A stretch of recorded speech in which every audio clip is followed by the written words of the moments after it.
Hello students, इस video में हम प्रश्नावली 1.1 का नेक्स्ट क्वेश्चन 11वां क्वेश्चन सॉल्व करेंगे। इसके पहले वाला क्वेश्चन हम लोगों ने सॉल्व कर लिया है। यहाँ पे हम 11वां क्वेश्चन सॉल्व करेंगे। 10वां क्वेश्चन आपको उसमें केवल एग्जाम्पल ही देना है।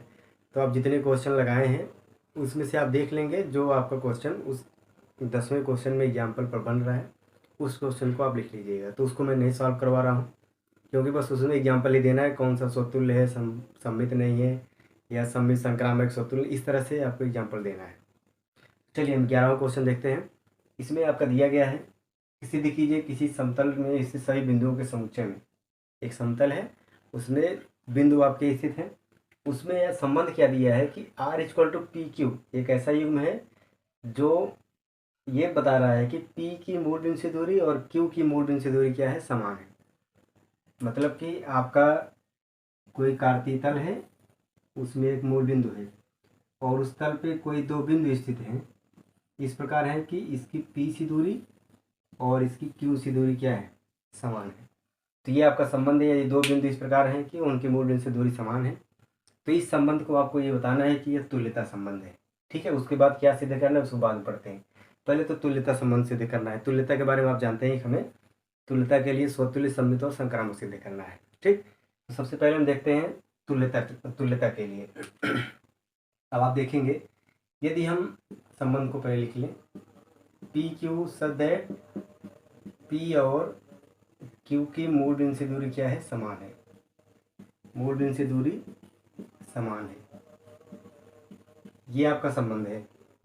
तो स्वतुल्य के लिए क्या होगा, स्वतुल्य के लिए हम लिख सकते हैं कि चूंकि कोई बिंदु लेते हैं, कोई बिंदु P है,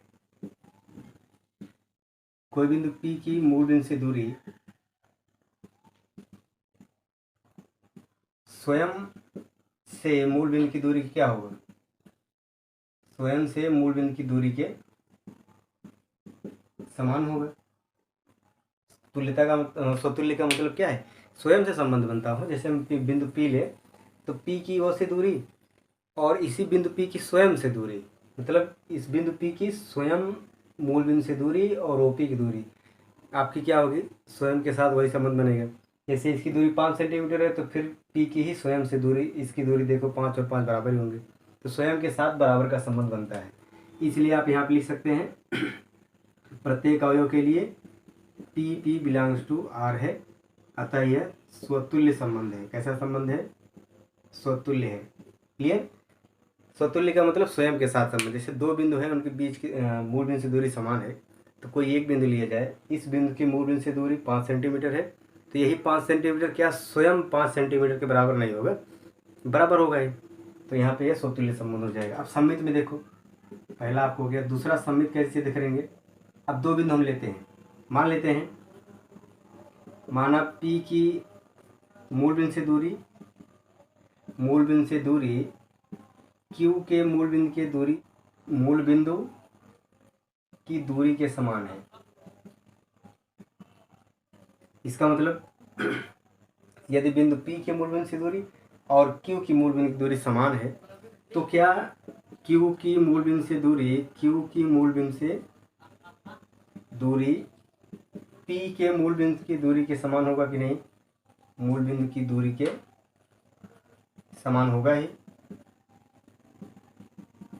अगर इसकी दूरी इसके बराबर है तो इसकी दूरी बराबर तो होगा ही। इसलिए हम लिख सकते हैं क्या, यदि PQ संबंध में है और आपको यहाँ ये भी मिल रहा है QP भी बिलोंग्स टू R है, अतः ये क्या है, सममित संबंध है। यह सममित संबंध हो जाएगा। ठीक, अब संक्रामक के लिए देखिए, संक्रामक के 3 बिंदु ले लीजिए। मान लीजिए एक बिंदु यहाँ पे है R, P की दूरी Q की दूरी बराबर और Q की दूरी R की दूरी बराबर है, तो क्या P की दूरी R की दूरी के बराबर होगा, एब्सोल्युटली बराबर ही होगा।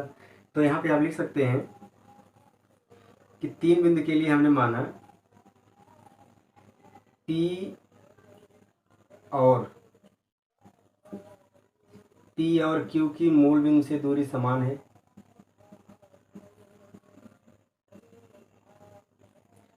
तथा Q और आर की मूल बिंदु से दूरी समान है, तो आप ये भी कह सकते हैं कि पी और आर की मूल बिंदु से दूरी समान होगा। अतः हम लिख सकते हैं, इसलिए हम लिख सकते हैं कि P Q belongs to R और Q R belongs to are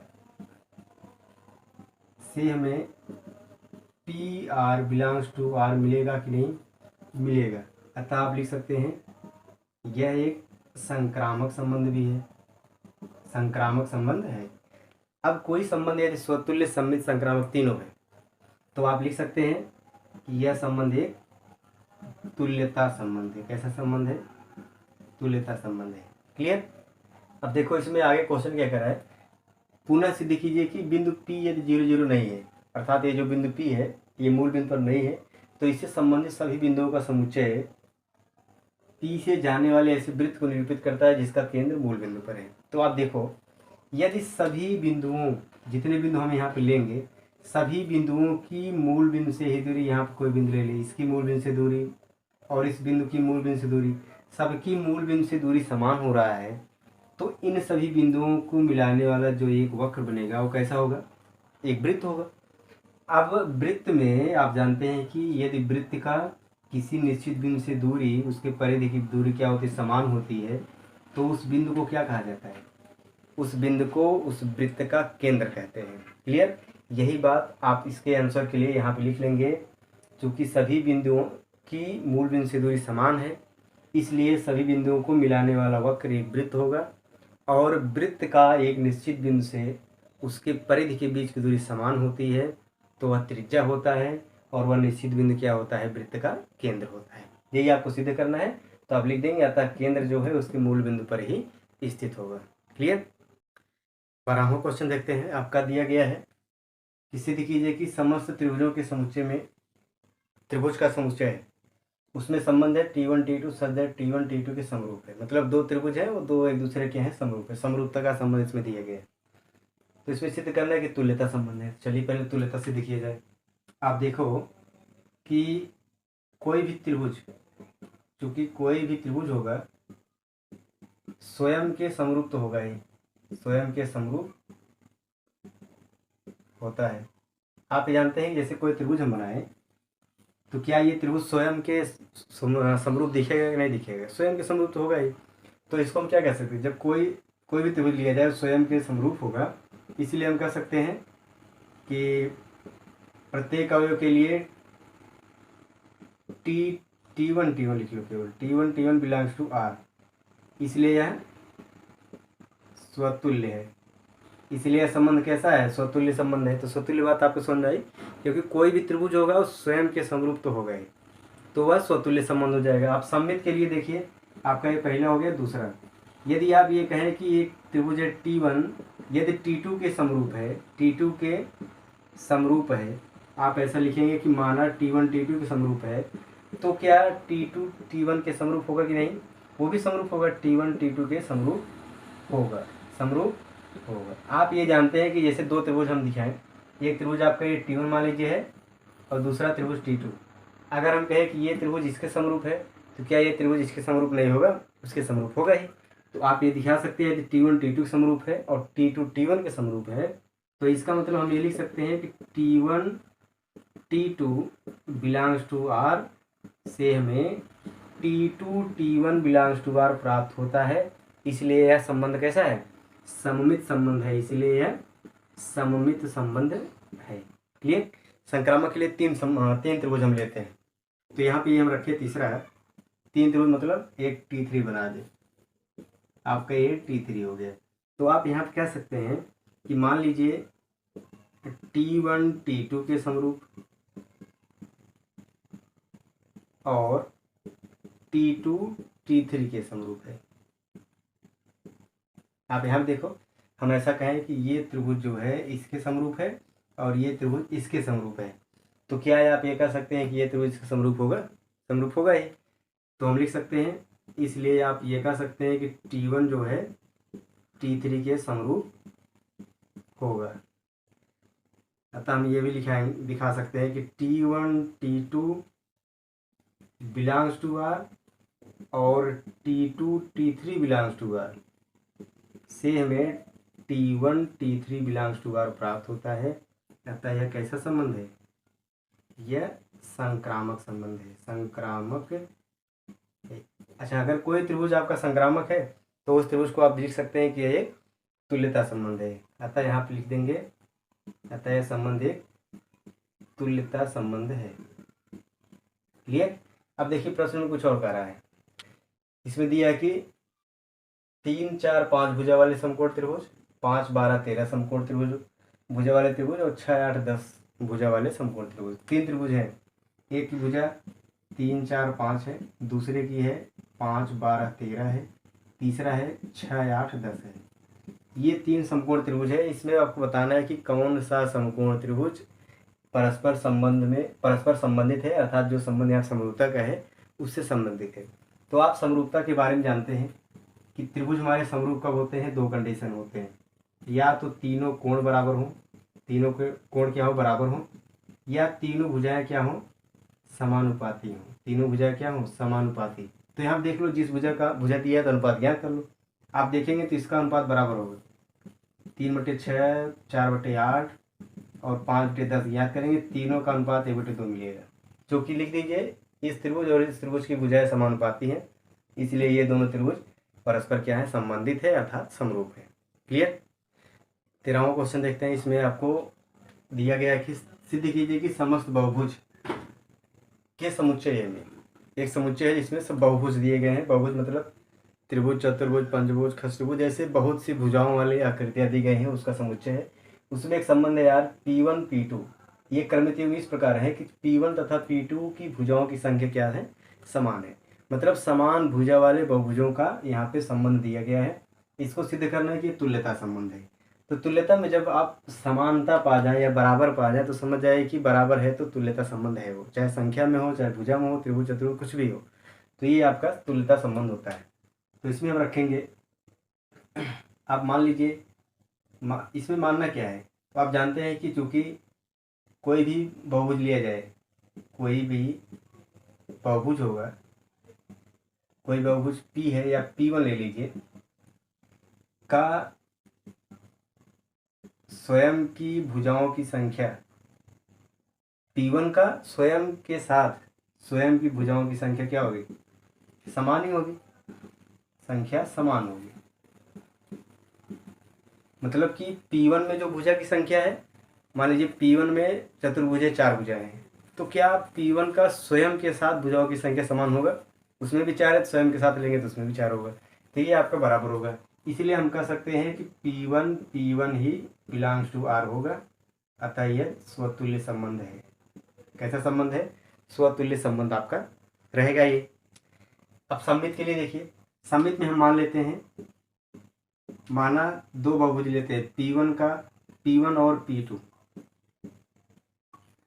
की भुजाओं की संख्या समान है। भुजाओं की संख्या क्या है? समान है। भुजाओं की संख्या समान मतलब जैसे हम P1 मान लेते हैं, इसमें चतुर्भुज है, ये P1 है, और P2 मान लेते हैं, इसमें भी चतुर्भुज है, तो इसमें भी 4 भुजा है, इसमें भी 4 भुजा है। यदि P1 P2 बराबर है तो क्या P2 P1 बराबर होगा? P2 P1 बराबर होगा। तो हम लिख सकते हैं, तो P2 और P1 की भी भुजाओं की संख्या क्या होगी? समान होगी। इसलिए हम लिख सकते हैं कि P1 P2 belongs to R और P2 P1 belongs to R। इसलिए यह संबंध कैसा है? सममित है। अब देखो सममित भी हो गया। आप संक्रामक सिद्ध करते हैं। संक्रामक के लिए क्या करना होगा? संक्रामक के लिए 3 आपका बहुभुज लेना होगा। एक बहुभुज और ले लेते हैं, मान लीजिए P3 है, मान लीजिए इसकी संख्या इसके बराबर है और इसकी संख्या इसके बराबर है, तो क्या इसकी संख्या इसके बराबर होगा? बराबर होगा। इसमें भी 4 भुजा, इसमें भी 4 भुजा, इसके बराबर, इसमें 4 भुजा, इसमें 4 भुजा, इसके बराबर, तो ये भी 4 4 बराबर हो जाएगा। तो यहाँ पे हम लिख लेते हैं, मान लीजिए, माना P1 और P2 की भुजाओं की संख्या क्या है? समान है। भुजाओं की संख्या समान है और P2 तथा P3 की भुजाओं की संख्या समान है। भुजाओं की संख्या समान है। तो हम ये भी लिख सकते हैं कि P1 और P3 की भुजाओं की संख्या क्या होगी, समान होगी। अतः हम लिख सकते हैं P1 P2 belongs to R और P2 P3 belongs to R। यहाँ से हमें P1 P3 belongs to R प्राप्त होता है। अतः यह संक्रामक संबंध है। अब जो संबंध स्वतुल्य सममित संक्रामक तीनों है वो आपका क्या होगा, एक तुल्यता संबंध होगा। कैसा संबंध है, तुल्यता संबंध है। इसमें क्वेश्चन और दिया है कि 3, 4, 5 लंबाई वाली भुजाओं वाले समकोण त्रिभुज से संबंधित समस्त त्रिभुजों के समुच्चय के सभी अवयवों का समुच्चय लिखिए। तो आपको देखो इसमें जो प्रश्न कह रहा है उसमें 3, 4, 5 लंबाई वाले जो समकोण त्रिभुज है, भुजा वाले समकोण त्रिभुज, उससे संबंधित कौन कौन से त्रिभुज होंगे, कौन कौन सा अवयव होगा जो इस संबंध को संतुष्ट करेगा। तो यहाँ पे संबंध हमारा क्या है, भुजाओं की संख्या क्या होनी चाहिए, समान होनी चाहिए। तो ये जो समकोण त्रिभुज दिया है इसमें कितनी भुजाएं हैं, 3 भुजाएं हैं। तो 3 भुजा था, भुजा से इसका अवयव लिखना है, मतलब कौन सा ऐसा अवयव होगा जो इस संबंध को संतुष्ट करेगा इसके साथ। तो इसमें देखो भुजा की संख्या कितनी है, 3 है। तो 3 भुजा वाली बहुभुज कौन सा होगा, त्रिभुज होगा। तो हम लिख सकते हैं इस त्रिभुज का समुच्चय कौन होगा, त्रिभुजों का समुच्चय। इसका समुच्चय है त्रिभुजों का समुच्चय। तो चाहे 3, 4, 5 लंबाई हो, लंबाई चाहे जो, भुजाओं की संख्या हमकी समान चाहिए हमें। तो ये बहुभुज का जो संबंध दिया है भुजाओं की संख्या समान होनी चाहिए। तो इस त्रिभुज में भी 3 भुजा है, तो 3 भुजा वाले बहुभुज अर्थात त्रिभुज का ही पूरा समुच्चय आपका इस त्रिभुज को संतुष्ट करेगा, उस संबंध से संबंधित रहेगा। क्लियर। 14 नंबर क्वेश्चन देखिए। ये क्वेश्चन आपका एग्जाम्पल में है। आप एक एग्जाम्पल देखेंगे समांतर भुजा और समांतर रेखा और लंबवत रेखा। तो उसी एग्जाम्पल पे क्वेश्चन दिया है कि माना XY तल में स्थित समस्त रेखाओं का समुच्चय L है और उस L में संबंध R = L1 L2, जहाँ पे L1 L2 क्या है, समांतर है। तो इसको सिद्ध करना तुल्यता संबंध है। तो आप यहाँ पे लिख सकते हैं कि चूंकि कोई भी रेखा हम ले, कोई रेखा ले L1, यह जो है स्वयं के समांतर तो होगा ही, स्वयं के समांतर होता है, इसलिए L1 बिलोंग्स टू R। अतः यह संबंध स्वतुल्य संबंध है। आप कोई रेखा खींचिए तो क्या यह रेखा स्वयं के समांतर होगा, स्वयं के समांतर तो होगा ही, क्योंकि अगर इसी रेखा के ऊपर एक रेखा बनाए तो ये दोनों एक दूसरे के समांतर है, तो स्वयं के समांतर रेखा होगी। अब देखो मान लेते हैं L1 और L2 दो रेखाएं एक दूसरे क्या है, समांतर है। तो क्या L2 और L1 समांतर होंगे, तो ये भी समांतर होंगे। जैसे दो रेखा इसको L1 कर लो और ये रेखा इसको L2 कर लो, अगर ये इसके समांतर है तो क्या ये इसके समांतर होगा, समांतर तो होगा ही। इसलिए हम लिख सकते हैं L1 L2 belongs to R और L2 L1 belongs to R। अतः यह सममित संबंध है। क्लियर। स्वतुल्य भी हो गया, सममित हो गया। अब संक्रामक देखो, अगर हम 3 रेखा खींचे, L1 L2 समांतर, L2 L3 समांतर, तो क्या ये रेखा इसके समांतर नहीं होगा, समांतर होगा ही। तो यहाँ पे हम लिखेंगे माना L1 और L2 एक दूसरे के समांतर हैं और L2 तथा L3 समांतर हैं। तो यहाँ से हम ये पाएंगे कि L1 और L3 भी क्या होंगे, समांतर होंगे। इसलिए आप लिख सकते हैं L1 L2 belongs to R और L2 L3 belongs to R से हमें L1 L3 belongs to R प्राप्त होगा। इसलिए ये आपका संक्रामक संबंध भी है। यदि कोई संबंध स्वतुल्य सममित संक्रामक तीनों है तो वह संबंध आपका कैसा रहेगा, अतः यह एक तुल्यता संबंध है, तुल्यता संबंध है। क्लियर। यह संबंध आपका कैसा है, तुल्यता संबंध है। इसमें दिया है कि रेखा y = 2x + 4, y = 2x + 4 तो समांतर रेखा के बारे में आप जानते हैं, यदि दो रेखाएं दूसरे के समांतर हैं तो समांतर रेखाओं की प्रवणता क्या होती है, बराबर होती है। तो आप देखेंगे कि यहाँ पे इस रेखा की प्रवणता क्या होगी, 2 होगा। तो यदि इसके समांतर कोई रेखा होगी तो उसकी प्रवणता 2 होनी चाहिए। तो यदि 2 प्रवणता वाली रेखा बनाई जाए तो y = 2x होना चाहिए, उसके बाद अचर पद कुछ भी रहे, क्योंकि यही तो इसकी प्रवणता है, तो प्रवणता बराबर होनी चाहिए। तो ये आपका इतना जो है ये यही रहना चाहिए, बाकी जो c है ये अचर पद 4 की जगह पे कुछ भी हो जाए।